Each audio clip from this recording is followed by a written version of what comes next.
Podemos começar? Certinho?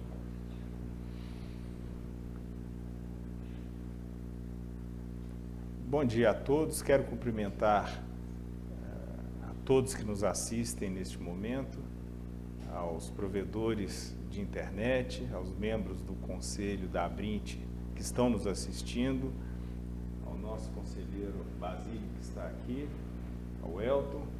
Quero cumprimentar especialmente ao secretário Vitor. Fiz por último essa sua citação, secretário, por várias razões. Primeiro, para agradecer ao senhor, porque desde o primeiro momento o senhor é entusiasta da Abrint quando nos recebeu. Quando nós colocamos a ideia do café na Abrint, o senhor prontamente se prontificou a vir conversar conosco e já estivemos juntos em outras oportunidades e acho que essa sua manifestação ela se traduz para a gente de uma forma que nós estamos muito felizes e satisfeitos aqui na Abrint de ver que o senhor está aberto ao diálogo e se traduz na manifestação deste governo de estar aberto ao diálogo com os setores e, sobretudo, né, com o setor dos provedores, os pequenos e médios provedores do Brasil, que estão nos mais recônditos lugares e municípios, levando banda larga à população. Isso é para a gente uma forma muito boa desse diálogo, do senhor ter vindo até aqui, conhecer as nossas instalações, estar aqui conosco conversando, porque teremos oportunidade de tratar e o senhor expor aos nossos provedores qual será a linha, né, da sua gestão frente à Secretaria de Telecomunicações do Ministério, mas, sobretudo, também de conhecer um pouco a demanda e a necessidade dos nossos provedores. O senhor já é um velho conhecido da Abrint e, sobretudo, das causas, né, e dos principais temas que a Abrint tem desenvolvido e tem conversado junto ao governo. Nós queremos ser, durante todo esse governo, nós queremos contribuir com o governo no que for possível, né, lhe levar as nossas demandas e as nossas pautas, por mais, né, convergentes ou divergentes que elas sejam no momento, mas levar com o apoio dos nossos aproximadamente 1.100 associados, que têm feito várias manifestações de preocupações sobre alguns temas que nós temos tido, mas que acredito que, ao senhor vir aqui, ouvir essas colocações que nossos associados têm visto, e, sobretudo, a pauta principal e mais estratégica da Abrint, vai ter condição de nós criarmos, né, uma relação importante e continuada. Neste momento hoje, nós estamos aqui, a ideia era que essa reunião tivesse acontecido um pouco antes, quando nós fizemos o lançamento do nosso Abrint Educa, que é uma plataforma para ir capacitando o provedor, os técnicos dos provedores, em pautas que são interessantes. Tem questões regulatórias que nós já conversamos anteriormente, que vão ser importantes, que a gente faça um programa especial para intensificar a capacitação, porque só com muita informação e capacitação na ponta nós vamos ter condição ainda de prestar um serviço ainda melhor ao cidadão brasileiro, né, e com mais facilidade, troca de informações, de bases de dados N que nós temos, que precisa de ter um certo alinhamento. Mas não deixa de ser também um momento alvissareiro para a gente colocar o Abrint Educa na pauta, né, de que como uma das nossas formas de atendimento aos associados que nós temos, né, e então gostaria, antes de passar ao senhor para a sua fala, nosso conselheiro Basílio, né, grande conhecedor e por longo tempo batalhador aí dos interesses e das posições da Abrint, fazer aí suas manifestações. Duas palavras solenes minhas. Quero agradecer em nome do Conselho da Abrint por sua presença aqui. Nós realmente temos muitas preocupações que a gente vai passar as perguntas. O Elton preparou uma série de perguntas para ser feitas. Justamente para conhecer quais são as tendências que o governo pretende fazer, principalmente na parte das telecomunicações. E aproveitando também, eu sei que não é mais diretamente a sua área envolvida, mas nós temos ainda a preocupação do leilão anterior que houve na agência, que já esteve à frente de todo aquele leilão. Mesmo que agora são outras pessoas que têm que cuidar do assunto, mas nos interessa a sua opinião e a sua ponderação de qual deve ser o caminho mais adequado. Okay. Então, fique à vontade. Muito bom. Muito bom. Bom dia a todos. É muito bom estar aqui com vocês, compartilhando, ouvindo, aprendendo com vocês, né, descobrindo aí o que é que a gente pode fazer para trabalhar junto, para poder melhorar realmente a estrutura de comunicações do nosso país. Nós sabemos que já tem algum tempo em que vocês, que são pequenos provedores, que são médios provedores, alguns que já são, do meu ponto de vista, grandes provedores locais, vocês são os responsáveis pela construção de boa parte da infraestrutura de comunicações desse país. Então, nós hoje temos uma preocupação muito grande, Basílio, com a construção da infraestrutura. Né? Sabemos que as comunicações no Brasil, elas dependem de fibra ótica. A gente sabe que comunicações, muitas vezes via rádio, a depender da frequência que você está utilizando, a gente não vai levar o serviço no grau de qualidade que a gente precisa. A gente, meus caros, nós estamos vivendo hoje talvez um dos momentos mais importantes das comunicações.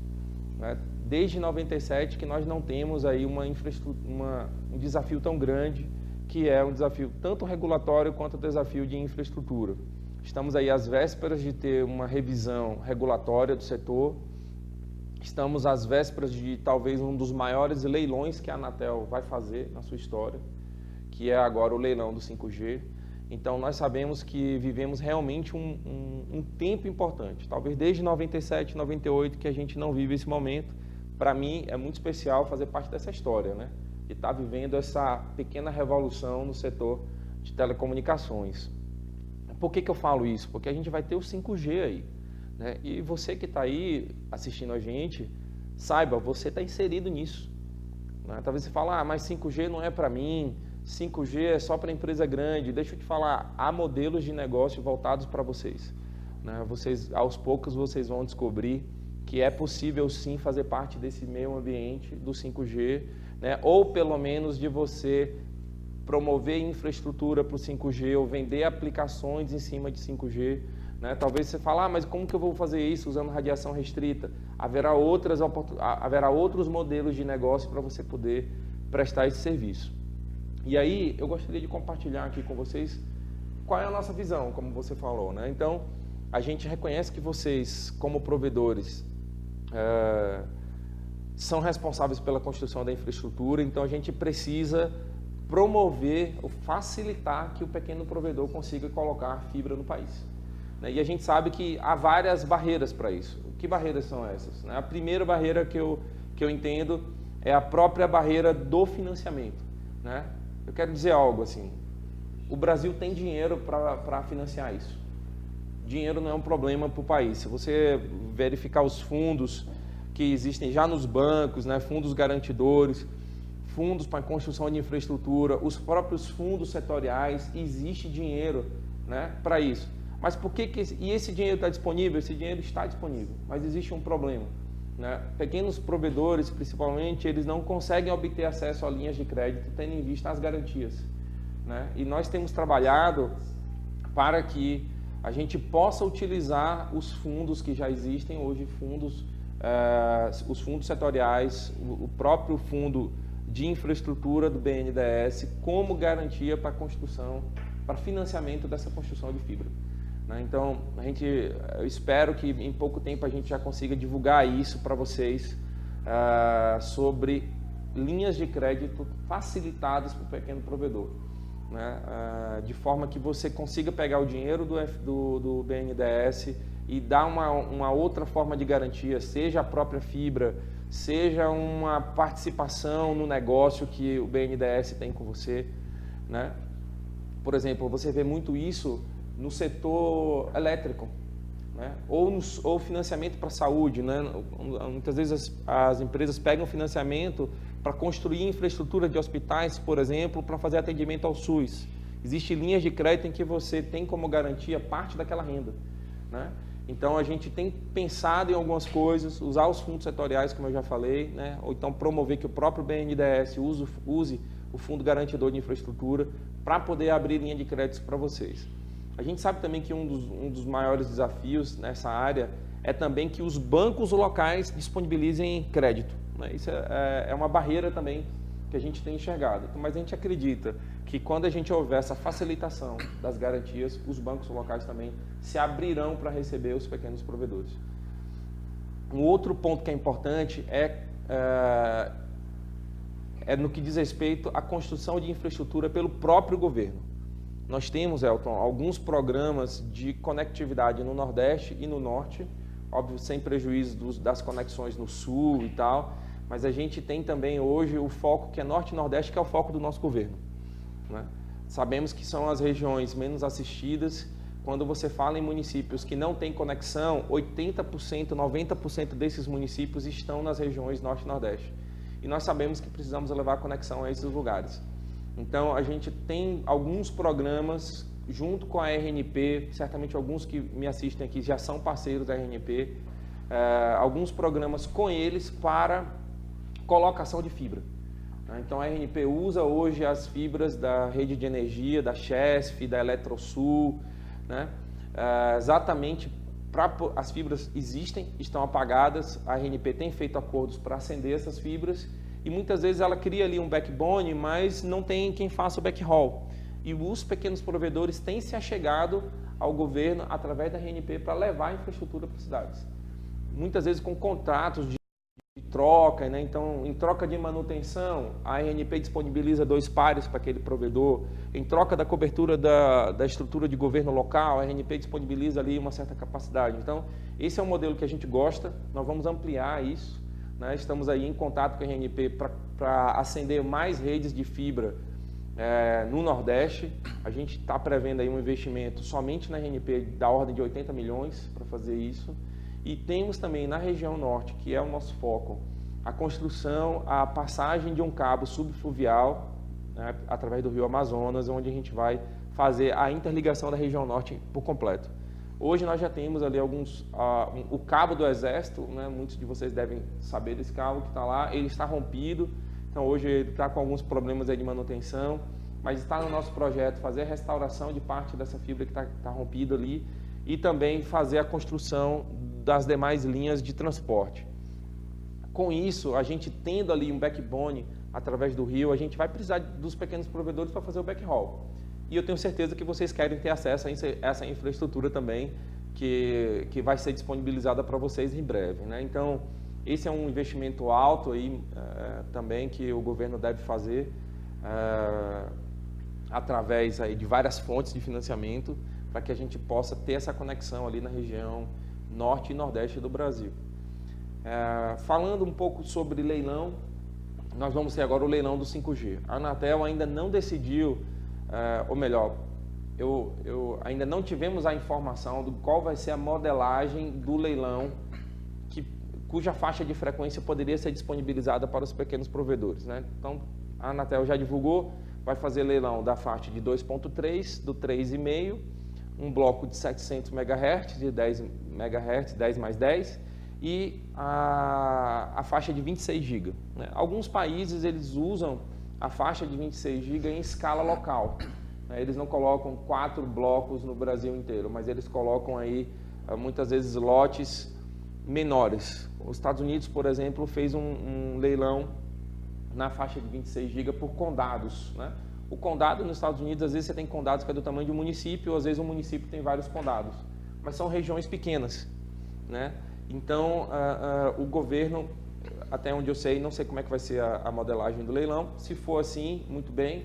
Se não for assim, eu acredito que ainda dessa maneira os pequenos provedores terão acesso à infraestrutura, porque a Anatel vai fazer um leilão pautado em comprimento de cobertura, que já é uma prática da agência, né? Então a agência já tem feito sim, então certamente vocês vão ter infraestrutura em locais não cobertos. Ou seja, se tem infraestrutura lá, significa que o pequeno provedor também vai conseguir chegar junto naquela municipalidade. Ou seja, hoje, de um jeito ou de outro, você vai ser beneficiado por esse novo leilão aí da agência. Tá? Deixa eu ver se eu esqueci algum outro ponto. Vitor, deixa eu bom para começar. Agora vamos às perguntas. Deixa eu te interromper, senão você vai me deixar sem perguntas aqui. Manda abraço. Claro. Manda abraço. Manda abraço. Acabou de falar do leilão do 5G. Interessa muito essa questão de saber que faixas de frequência que poderiam ficar para os provedores. Porque, na verdade, o que você falou que aconteceu nos Estados Unidos é a lógica. As frequências mais elevadas, elas têm... a penetração é pequena. Eles vão atender regiões baixas. Então, frequência de 26 GB. Não dá para você fazer longas distâncias com isso. Claro. Mas ele vai ter sempre uma faixa grande de frequência. Então, ele tem um throughput muito forte local. É bastante lógico se essas frequências mais elevadas forem pensadas por cidades para que os provedores pudessem participar. Então, o que aconteceu, o que foi feito nos Estados Unidos, eu acho que valeria a pena se fosse pensado isso para o Brasil também. Emendando aqui na pergunta do Basílio, Vitor, já você responde de uma vez só. Existe uma previsão, a gente está falando da faixa de 26 GHz, né? Que seria uma faixa, pelo que eu estou entendendo, mais adequada para fazer essa segmentação, talvez, como você deu o exemplo dos Estados Unidos, talvez municipal, ou de várias, 2, 3, 4, 5, 6 cidades juntas. Existe uma previsão de quando esse leilão possa acontecer? O leilão deve acontecer em março do ano que vem. Até lá, a Anatel ela faz a consulta pública de todas... A Anatel funciona assim. Todas as vezes que você vai fazer um leilão que tem faixa de frequência associada, você cria um regulamento da faixa e o próprio edital ele funciona como um regulamento. Então, agora a Anatel, salvo engano, tem 2 consultas públicas em curso, já de 2 faixas de frequência, e tem mais 2 que devem sair em breve. Tá? E o edital deve entrar em consulta pública provavelmente no segundo semestre, até onde eu entendi. Mas a Anatel já vem trabalhando nesse edital com pressa, porque o Brasil não pode ficar atrás aí no 5G. E então, esse edital vai incluir a faixa de 26 GHz? O edital vai incluir a faixa de 26 GHz. Agora, o modelo de negócio é a Anatel que decide. Então, a gente está acompanhando aí as atividades da agência. Acompanhem vocês também, aqui a Brint, né, para eventualmente sugerir aí para a Anatel eventuais mudanças. Tá ótimo. Vitor, você na sua introdução falou de vários temas que a gente tinha pensado em tratar aqui. Eu acho que agora a gente entra numa fase de debate contigo, com o Basílio. Mas tem um tema que você não mencionou, que é o decreto do PGE 1004. Saiu na imprensa, talvez 2 ou 3 dias atrás, na semana passada, uma informação de que a Anatel teria enviado uma sugestão de modificação do decreto, no sentido de substituir a obrigação de instalação de 4G por instalação de backhaul, porque a Anatel tem um entendimento de que isso bagunça ainda mais a questão dos bens reversíveis quando você inclui obrigações de banda larga num serviço que é um serviço concedido, no caso do STFC. E além disso, você conhece a nossa posição, a gente tem batido muito nessa tecla de que o incentivo à instalação de redes 4G pode significar uma competição, vamos dizer assim, desleal com o provedor que já atua naquelas cidades. Eu queria perguntar o seguinte, como é que o MCTIC recebeu essa sugestão da Anatel? Em que pé que está isso? Qual seria a orientação do MCTIC em relação à possível revisão ou não desse decreto? Tá. Elton, obrigado pela oportunidade de falar disso. A gente é o seguinte, primeiro, é muito importante que as pessoas saibam que o PGMU ele foi devidamente aprovado pela consultoria jurídica do Ministério de Ciência e Tecnologia, Inovações e Comunicações do ano passado e pela Conjur da Casa Civil. Ou seja, muitas vezes as pessoas falam assim, mas esse PGMU é ilegal. Eu acho que a gente tem que ter um pouco de cuidado com essa afirmação, tendo em vista que ele passou por todas as instâncias jurídicas validativas. Então, a gente tem que olhar com certo cuidado essas afirmações que se falam por aí, né? Até porque, assim, se houve aprovação por essas instâncias jurídicas, a gente também tem que olhar com os olhos e falar assim, o que é que o governo anterior estava pensando com relação a isso, né? Então, primeiro ponto nós ainda não carimbamos esse PGMU de ilegal, como algumas pessoas falam, né?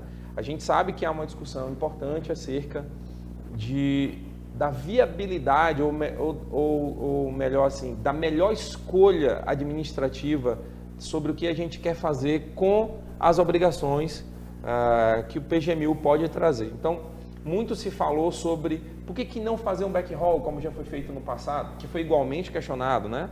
Mas os questionamentos foram superados. Por que não deixar esse dinheiro para o saldo da concessão? Né? Vocês sabem, a concessão vai acabar. No final, a gente vai fazer um encontro de contas. E vamos ver o que é que tem de saldo, o que é que tem de dívida, e vamos fazer um encontro e vamos ver quanto é que vai pagar nessa diferença no final. Então, há muitas posturas com relação a isso. A Anatel tem a intenção, não chegou ainda essa carta, Elton, mas ela deve provocar o Ministério acerca da viabilidade de mudar essas obrigações que o PGMU traz. Né? Nós estamos aguardando que essa comunicação chegue na Anatel, a força do hábito, chegue no Ministério, para que a gente possa analisar com cuidado essas afirmações que a agência vai fazer, e aí o ministro vai tomar uma decisão, né? A gente está vendo, a gente sabe que backhaul é importante para o Brasil, né? Seria uma alternativa interessante para se fazer com esse valor, né, do PGMU. Então, assim, é algo que nós vamos considerar, sim, mas só para dizer, ainda não há uma posição formada com relação a isso, né? E eu quero reiterar, assim, houve um procedimento regular de aprovação desse decreto. Então, não foi um decreto que foi feito de qualquer maneira e tal. Isso para deixar vocês tranquilos, no seguinte sentido: caso o ministro opte por mudar total ou parcialmente, ou não mudar o PGMU, ele está se baseando numa construção jurídica que houve. Não há uma irresponsabilidade por parte do Ministério, né? Até porque nós temos já aí cidades que devem já ser contempladas em 2019. Como é que eu faço com essas cidades, né? Para você que talvez ainda não tenha conhecimento, o PGMU ele determinou a cobertura de 1.473 cidades com infraestrutura de 4G para telefonia fixa. 4G para telefonia fixa é possível de ser feito também, né? Existe tecnologia para isso. Funciona mais ou menos como aquele antigo telefone da Vesper, né, que algumas pessoas devem ter tido, muito comum para taxistas. Né? O taxista pegava aquele telefone fixo, botava no carro, rodava a cidade quase toda, né? Então, se você tem uma célula de cobertura e você não sai dessa célula, ele é considerado no Brasil como um telefone fixo, né? Nós chamamos isso de mobilidade restrita. Você tem uma mobilidade dentro de uma célula de cobertura, ou seja, 4G para telefonia fixa não é um absurdo como muitos falam. Sim, né? Não, do ponto de vista tecnológico, a gente sabe que já há precedência de uso desse tipo de tecnologia.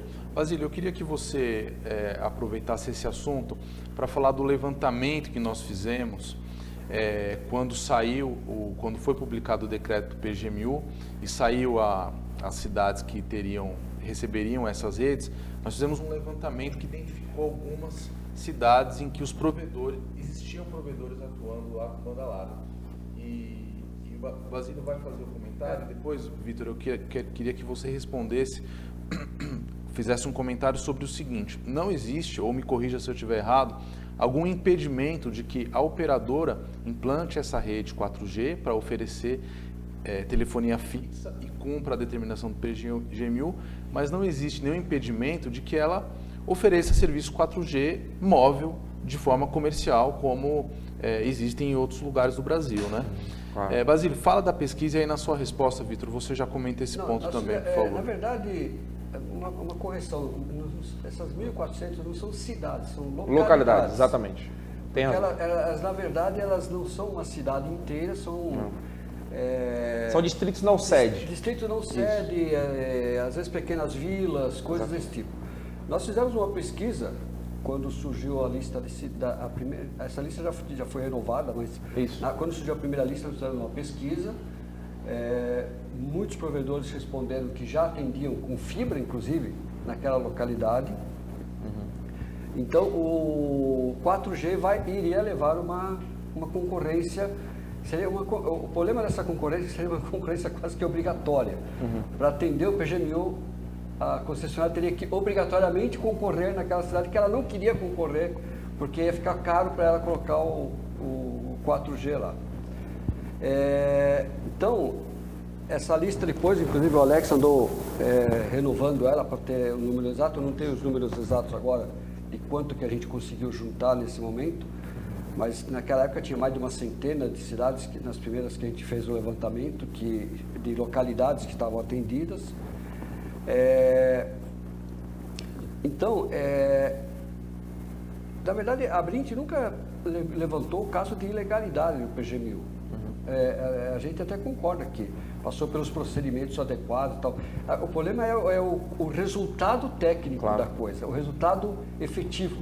Mesmo que às vezes a coisa é legal, mas ela é ruim para o mercado, ela é ruim para os provedores e vai acabar sendo ruim até para as próprias concessionárias. Porque na hora de fazer o acerto, elas terem alguma coisa feita em cima de 4G misturado com a concessão, eu não sei nem se elas estão satisfeitas com isso. Também Talvez não. Elas não estejam satisfeitas. Então, existem certas coisas que são legais, mas elas podem não ter um resultado bom. Claro. Então, eu acho que esse é o ponto de vista que a gente tem que analisar, né? Se é a melhor escolha do ponto de vista de cobrir esse país imenso que a gente tem.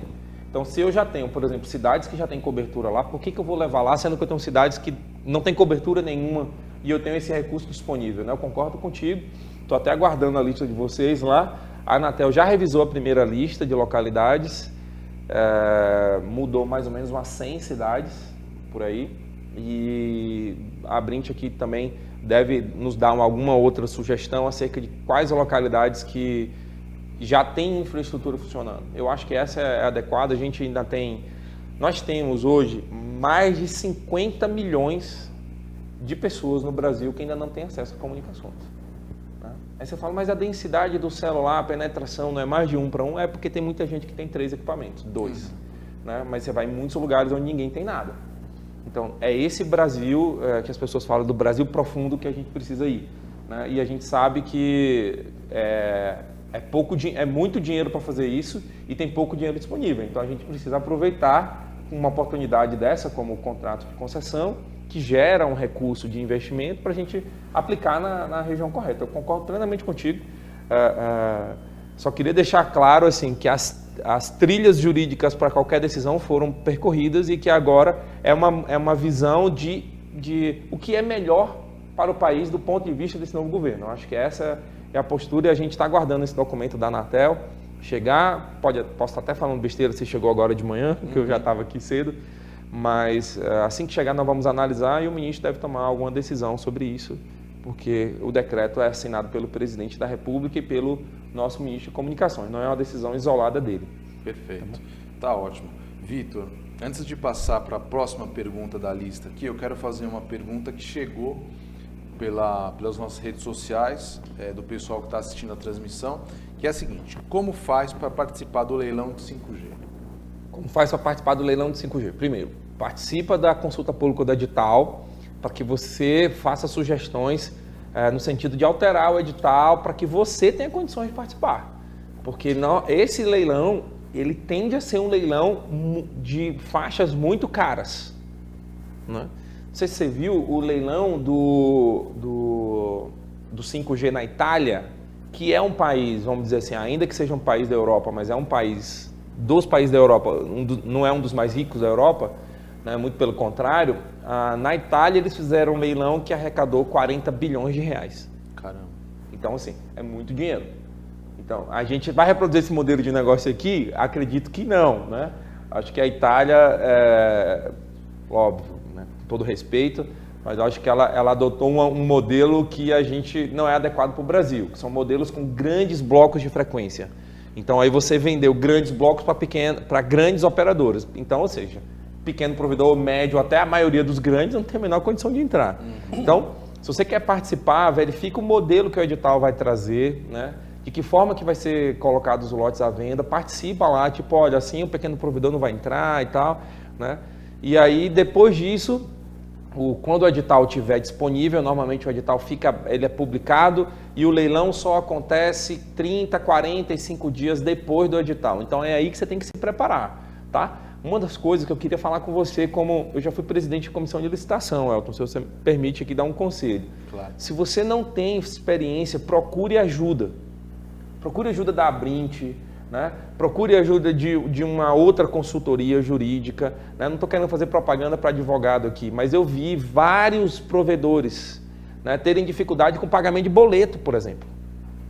Não é que você não dá conta de pagar o boleto, é porque o seu negócio é cuidar de vender serviço, né, de qualidade, que é isso que você é bom. A parte burocrática, é importante que você tenha a ajuda de alguém, né, alguém da sua confiança, para poder fazer essa parte, porque senão você morre na praia. E eu quero te dizer, se você for habilitado no leilão e no final você não levar, você ainda paga multa. Esse recado é importante, Vitor, porque foi a primeira vez, salvo engano, a primeira vez que os provedores tiveram oportunidade de participar de um leilão da Anatel. Na verdade foi a segunda vez, mas a primeira vez... mais robusto, foi o leilão de né? 3,5. Foi o leilão de 3,5 que aconteceu. É isso. Tinha 100 e poucos provedores participando, mas parou. O leilão parou, então a documentação que estava lá acabou até sendo devolvida. Pois os provedores não foi nem aberta. Pois é, os provedores não Esse têm. foi o primeiro leilão onde realmente a documentação foi aberta e aí começaram a surgir N problemas, N dificuldades. Os provedores não têm experiência em participar de leilões da Anatel. Claro. E a Anatel não tem experiência em fazer leilão para os provedores. Mas, agora a gente já tem. Porque... Agora tem para os dois lados. É verdade. Vitor, a próxima pergunta que a gente pensou aqui e queria que você fizesse algum comentário é sobre o PLC 79. Legal. Que está lá na CCT do Senado, foi já designada a relatora, Isso. que é a senadora Daniela Ribeiro, né? Isso. Que tem dito, inclusive, que não tem pressa, que quer analisar o projeto, quer olhar com calma, quer ouvir todos os interessados para produzir o seu relatório e o seu parecer. Isso. Qual que é a opinião do MCTIC sobre o PLC 79 e de que forma a gente, e quando eu digo a gente como país, podemos usar o PLC 79 para modernizar o marco legal do setor, mas de forma que não gere prejuízos à competição já instalado? O PLC 79, de fato, a gente estava falando no começo dessa pequena revolução no setor. O PLC 79 é um dos fatores que vai levar a esse acontecimento, né? Lá ele traz várias mudanças que são relevantes. Nós sabemos que não é o projeto mais perfeito do mundo. Há outras formas de fazer aquilo que o PL tem, é verdade, né? Muitos têm falado, por que a gente não pega esse dinheiro que vai ser do saldo da concessão e faz um leilão reverso? É muito bom o leilão reverso, eu gosto dessa ideia. Mas agora, se a gente for mudar tudo agora, a gente vai ter essa legislação aprovada quando não vai fazer mais sentido para as concessionárias mudarem para regime de autorização, né? Então, esse projeto é um projeto de 2015, ou seja, nós já temos 4 anos remando, né? Do ponto de vista do governo, a gente tem aí agora um custo de oportunidade de aprovar esse projeto. Se a gente mudar agora esse projeto para ter uma nova discussão acerca do modelo que ele está trazendo, talvez a gente perca muito tempo, né? A gente tem aí em 2025, está chegando, ou seja, nós temos 6 anos.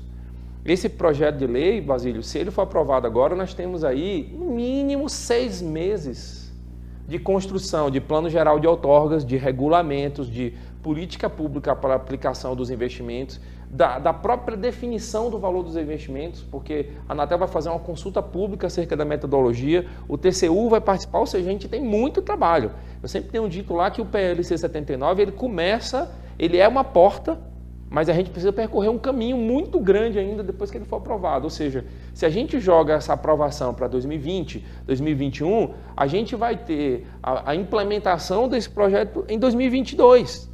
E a concessão acabando em 2025, as concessionárias não vão ter mais interesse em migrar para a autorização. Aquela metáfora do gelo derretendo é uma boa metáfora. Exatamente, né? Muitos falam isso, que é um gelo derretendo no asfalto. É verdade, né? Agora a gente está com pouco tempo. Então, assim, de que forma que esse projeto vai ser bom para nós? Quando a gente migra de concessão para autorização. Autorização é um modelo de negócio muito mais rentável. E a gente vai ter aí algum ganho de recurso em cima disso. Quanto que vai ser? Vai ser alguns bilhões. Nós não temos essa noção ainda, né? Ninguém sabe, nós vamos ter que fazer contas ainda para saber quanto é que é. Então, esse dinheiro vai ser utilizado para a construção de infraestrutura em cidades ainda não servidas. Tá? Então, a gente sabe que há uma expectativa muito grande em cima disso. Né? Eu tenho conversado, inclusive, com pequenos provedores. Estava em Fortaleza semana passada, falando com provedores sobre isso. Muitos falando assim, poxa, esse dinheiro tem que ser utilizado para backbone. Porque do backbone a gente usa essa infraestrutura e começa a prestar serviço em localidades não atendidas. Então, a gente tem expectativa que esse projeto seja aprovado. Você falou uma coisa e a gente também pensa a mesma coisa, viu, Elton? A gente não tem... é muito diferente de você fazer as coisas com pressa e fazer as coisas rapidamente. Nós queremos fazer rápido, mas não com pressa. Né? Porque às vezes é na pressa que a gente comete um erro. Então, acho que a senadora está sendo muito prudente, né? E eu quero dizer que ela está fazendo as coisas rápido, mas ela não está apressada. Tá? Porque ela chegou agora, ela tem que entender ainda, ela precisa ter certeza até para defender o projeto. Né? Mas ela vai andar rápido, sim. Né? Até semana passada saiu uma notícia de que o plenário já ia direto para o plenário, não ia ter nem relatório dela. Então, ou seja, isso é um sinal de que as coisas estão andando rápido. Estão com pressa? Não, e nem a gente quer isso também, porque vai ser prejuízo para a gente. Claro. Tá bom. Vitor, eu quero fazer uma pergunta que chegou, mais uma pergunta que chegou para a gente pelas redes sociais, que é, essa eu vou dar a fonte porque é o Ney Fontes, da Telco Manager Technologies. Ele pergunta o seguinte, sobre o decreto da semana passada que extingue os comitês e conselhos do governo. Certo. Basicamente, eu queria saber o seguinte, qual que é o impacto que vocês já estão visualizando? Eu sei que é super recente o decreto, mas se você pudesse falar qual o impacto que vocês já estão visualizando sobre os comitês da Anatel, os comitês do MCTIC, e aí eu lembro que existe o CPPP, que foi recém-criado, não foi instalado ainda, mas um comitê importante para os provedores regionais, e outros, CEDUST, o próprio CGI. Como é que vocês têm visto esse decreto? Esse decreto ele foi criado, que extingue vários grupos. A ideia dele é arrumar um pouco os atuais decretos. É você organizar. No Brasil existem muitos conselhos, vamos dizer assim, ativos, sem um funcionamento adequado. Então, eu creio que a intenção do governo foi arrumar a casa. Vamos ver exatamente o que é importante, o que é que precisa continuar, e em cima disso nós vamos renovar os conselhos. Então, não se preocupem. Né? Existe uma janela de oportunidade para que os ministérios apresentem à presidência da República quais são os conselhos que têm que estar funcionando. E nesse contexto nós vamos apresentar CGI, nós vamos apresentar o Conselho de Pequenos Provedores, nós vamos apresentar o CEDUST, né? Então nós vamos adotar todas as medidas para que nenhum conselho que seja relevante para o funcionamento do setor de telecomunicações, aí falando do nosso setor aqui, fique parado. É muito importante que você saiba disso, então fique tranquilo. Teoricamente, a gente tem aí até o final do mês de maio para apresentar quais são esses decretos que são relevantes. Nós lá no Ministério já estamos levantando isso, nós vamos apresentar oportunamente. Então não vai ter prejuízo, tá? E há também discussões sobre quais decretos que realmente precisam ser reapresentados, né? Então, por exemplo, há quem diga que alguns decretos aí por parte da Anatel, eles têm autonomia de criação, então não seriam impactados. Estamos também analisando isso. De todo jeito, a gente vai mandar os decretos da Anatel para que, vamos supor que alguém entenda que... Exatamente, os conselhos, os comitês, o CEDUST, né, como a gente falou, o Conselho de Pequenos Provedores, o próprio GIRED é um conselho também, né, o GIRED, que é o de implantação da TV digital. Então, a RNP tem um comitê gestor lá, que é lá que a gente toma esse tipo de decisão que eu falei no começo. Né? Então, nós vamos reapresentar todos, não se preocupe, vai dar tudo certo. Realmente todos nós ficamos assim um pouco assustados, porque você tem centenas de conselhos funcionando no Brasil e de repente todos eles ganharam uma data de ganhar um funeral. Então, mas nós vamos fazer com que os que são realmente importantes, relevantes para o nosso país, fiquem funcionando. Tranquilo. Perfeito. Vitor, Estão chegando as perguntas Manda pelas brasa redes aí. sociais. Manda brasa. Por que motivo o leilão do 5G não pode ser dividido por micro-regiões ou até municípios, como foi feito com as sobras do LTE 1800 MHz e 2,5 MHz? Então, essa decisão ainda não está tomada. Cabe à Anatel decidir isso. Existem vários modelos diferentes de fazer leilão. Um leilão com grandes blocos, como a Itália fez, na minha opinião não foi bom. Você pega lá 400 MHz, divide em 2 de 200, vai dar um lote bilionário. Porque todo mundo vai querer esse bloco. Mas quando você divide, por exemplo, aqui no Brasil, como a gente fez no leilão do 2,5, foram 22 mil blocos de frequência. Então teve gente que pagou R$ 1.300 no bloco. Entendeu? Nós fizemos uma... Nós participamos da consulta na época que foi feito o 2,5 e tinha o 450 MHz junto. Nós fizemos na participação da Brint na consulta, foi uma sugestão de que fosse primeiro leiloado o 450 regionalmente e depois ele entraria no 2,5. Diferente do que acabou acontecendo, que ele foi uma coisa obrigatório de ser levado para quem ganhasse o bloco 2,5. No caso do 5G, não seria o caso de pegar uma frequência, essa frequência que a gente falou que é mais adequada para as cidades, as grandes, fazer um leilão delas primeiro e depois, na sequência do leilão, o que sobrou que os provedores não puderam comprar ou não tinham interesse em comprar, aí sim faz um bloco maior. Você inverter o formato. Claro. Começa pelo pequeno, pelas cidades, e aí o que sobrou, deixa para os grandões comprarem, porque senão os grandões vão levar tudo e não vai sobrar nada para os pequenos provedores. É um modelo também, de leilão, né? Há também um outro modelo que é o seguinte, você coloca os lotes à venda, vamos supor municipal, e aí se ninguém compra, esse lote fica lá, durante um tempo, como se fosse numa prateleira. Então quem tiver interesse vai lá e manifesta interesse naquele bloco. E aí tem modelos que você abre ali para disputa, tipo, alguém foi lá e falou, eu quero esse bloco. Aí você abre para ver se alguém quer apresentar uma contraproposta. E aí você faz um pequeno leilãozinho ali entre eles, né, aqueles interessados. Ou às vezes você entende que, olha, já que ninguém participou no começo e ele está aqui disponível, quem der o lance mínimo leva. Então, existem vários modelos, eu acho que é a hora da gente compartilhar com a Anatel aí. Acho que a consulta é a parte mais importante. É na consulta que a gente vai poder falar isso. Tá bom? Mas, assim, pequenos provedores, vocês são importantes aí, tem que participar mesmo. Só para dar o crédito, essa pergunta do leilão 5G foi feita pelo José Bento Tomazelli. Agora tem uma pergunta da Bahia, do Alonso Oliveira Neto. Ele fala que a Bahia é um dos estados onde os provedores já lançaram fibra em quase 80% do estado. E ele faz um comentário, mais do que uma pergunta. Quando o Estado brasileiro entender que a democratização do acesso à internet é feita pelos provedores regionais, o cenário será outro. Qual a sua opinião sobre essa caminhada heróica dos provedores sozinhos? Primeiro, Bahia, salve, salve, eu sou daí, estou com saudade, né? E muito bom saber esse dado aí de 80% dos municípios cobertos com fibra. Deixa eu falar algo, aproveitar que a gente falava sobre isso no começo. Existe uma deficiência muito grande sobre a sua realidade aí e aquilo que a gente enxerga aqui. Não sei se você sabe isso. Por exemplo, eu não sabia que a Bahia tinha 80% de fibra. Estou sabendo agora, obrigado por ter me falado.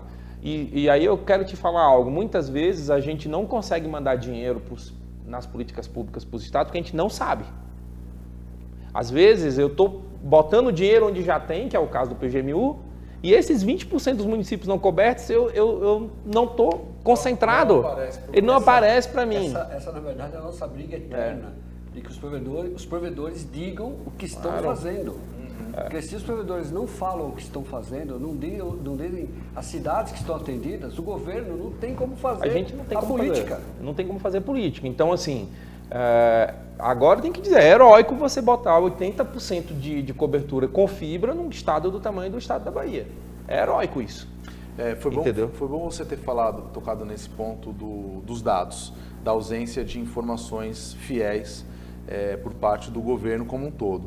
Porque a gente, na semana passada e na semana anterior, tem conversado com a Anatel, no sentido de fazer uma parceria com a Anatel, quem sabe assinar um termo de cooperação técnica, para que a gente tenha acesso à base de dados da Zonflorgás do SCM, e faço uma pesquisa ampla no Brasil todo para colher esses dados, tanto do ponto de vista de infraestrutura de backhaul, onde tem fibra, onde não tem, onde tem rádio, onde é satélite, quanto do ponto de vista de acesso.